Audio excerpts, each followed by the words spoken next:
Errol Spence, Danny Garcia, Saturday, December 5th at Cowboy Stadium in Arlington, Texas. 11,000 fans in attendance. As everyone knows, fans of boxing, Spence hasn't fought since September of 19. First fight since being launched from his Ferrari at high speeds. Incredibly scary. I think he suffered some damage to his face, maybe some teeth, broken jaw. I'm not sure. It's been very hush-hush about a lot of it. IBF and WBC titles on the line.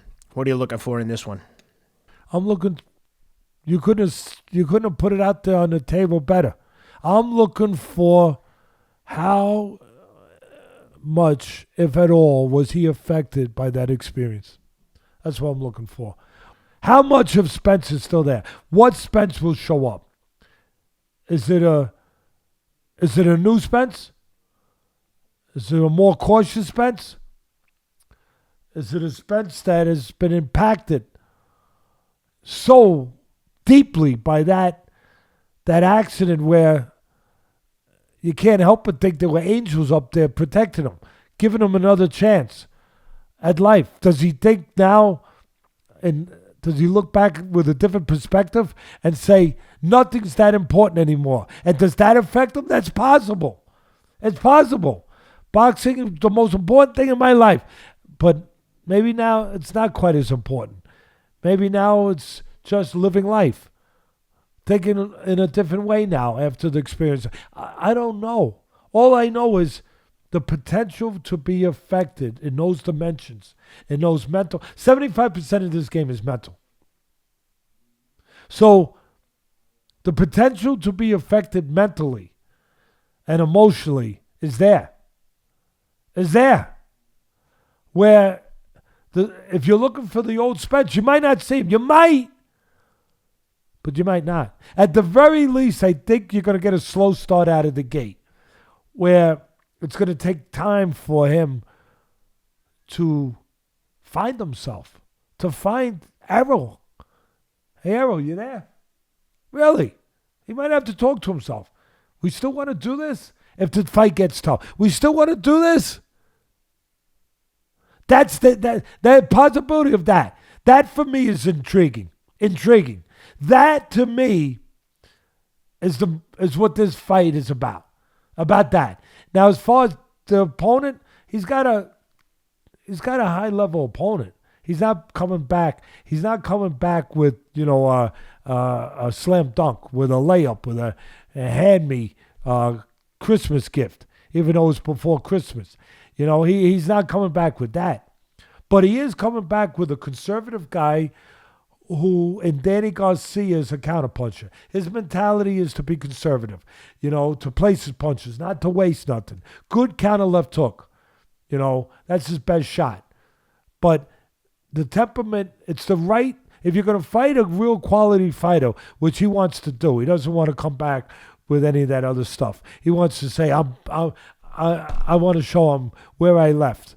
So he wants to fight a quality. And listen, he was going to fight one of those guys because those are the only guys he can fight unless he goes down, looking for a real opponent. Those are the only guys he's going to fight as far as quality because they're all with the same company. They're all with PBC, with Heyman. They're all on. That's Crawford's problem. We'll talk about it some other time more, but that's Crawford's problem because he's over there with Top Rank on the other side of the street with ESPN and PBC and Fox and Showtime, whatever. Heyman has his crew, and his crew ain't fighting Crawford. So you're not going to see that unless Crawford leaves Top Rank, which is possible because we all know what's been going on with the things that Aaron's been saying and everything else. So it's possible when his contract runs out. But you're not, if that's the fight you want, you're not going to see that unless Crawford leaves Top Rank, basically, for the most likely scenario. But this fight, yeah, of course he was going to, if you're going to fight a top guy, it was going to be either Porter.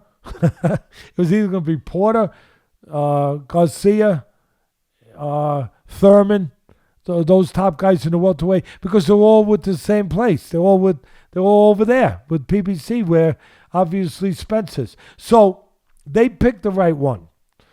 a elite fighter, but a conservative guy. A guy that will give you a chance to get yourself together.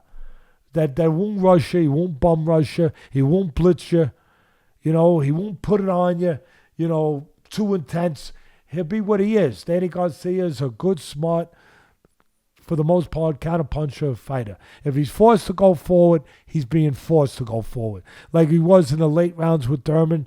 He tried to make up ground. It was too late. And he tried to come forward, and he did, but it was too late.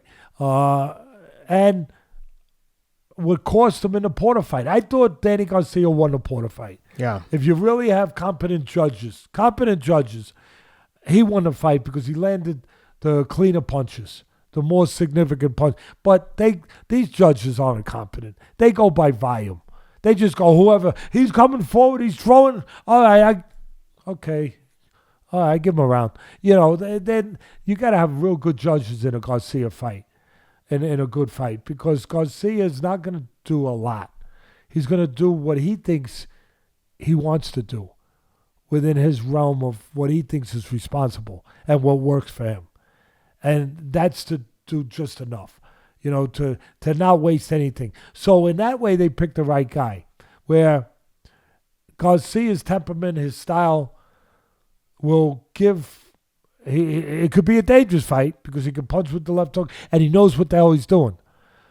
But it could also be the right fight coming back off of what I just described because he won't blitz him. He won't, just chuck a million punches at him. He will give Spence a chance, possibly if he needs it. If he needs it, Ken, give him a chance to find himself, to sort things out.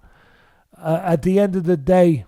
Hang on, before you give me your prediction, for the guys at MyBookie, check them out at mybookie.ag. Use the promo code ATLAS, ATLAS, for up to 100% credit on your opening deposit, up to $1,000. So deposit $1,000, they'll give you another $1,000 to play with. With that being said, the line is very interesting, Teddy. Minus 460 on Spence, plus 355 on Garcia. Yeah, I think it's too high. Coming off everything I just laid out, the circumstances, the level of fighters, I think it's too high. I'm not saying I don't think that they got the right guy as a favorite. I'm not saying that. I just think it's too high. That's exactly what I thought. At plus 355 on Danny Garcia, they got him priced like he's an opponent, and Danny Garcia is a legit, like you said, elite fighter. That seems to be good value with a lot of unknowns around Spence with the car crash. I just think that Errol Spence has such a huge fan base that the fans have pushed that line to like the extremes. I think, as I'm going to give you my pick, but to take you to that, a little bit more analysis with it. Ken, I think that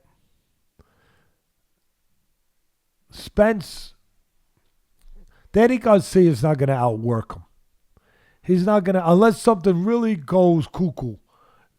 Something really goes, the wires get, short-circuited, which is possible. I just laid it out.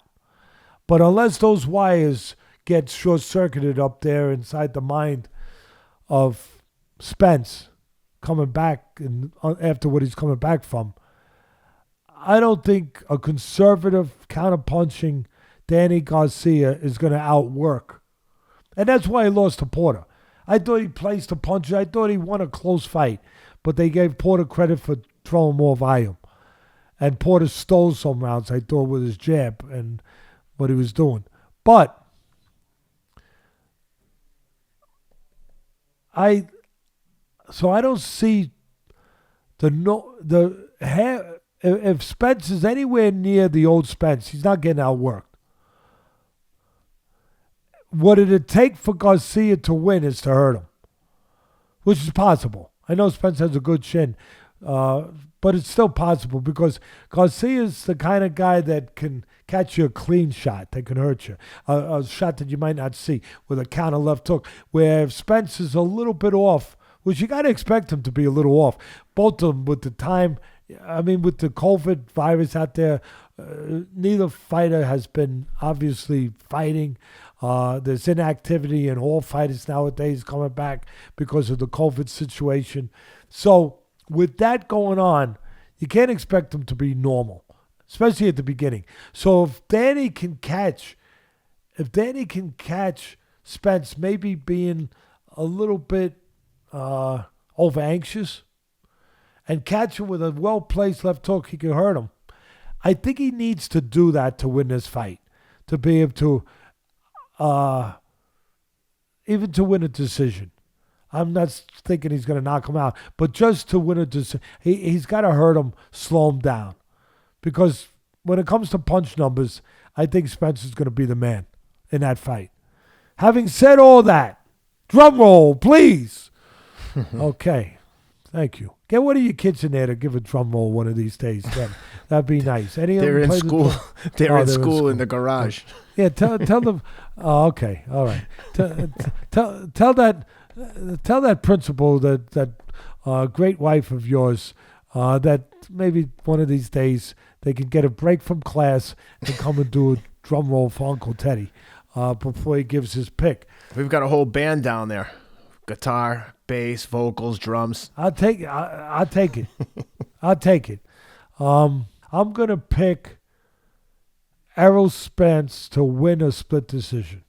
Wow, very specific split decision. Interesting. Yes. Yeah.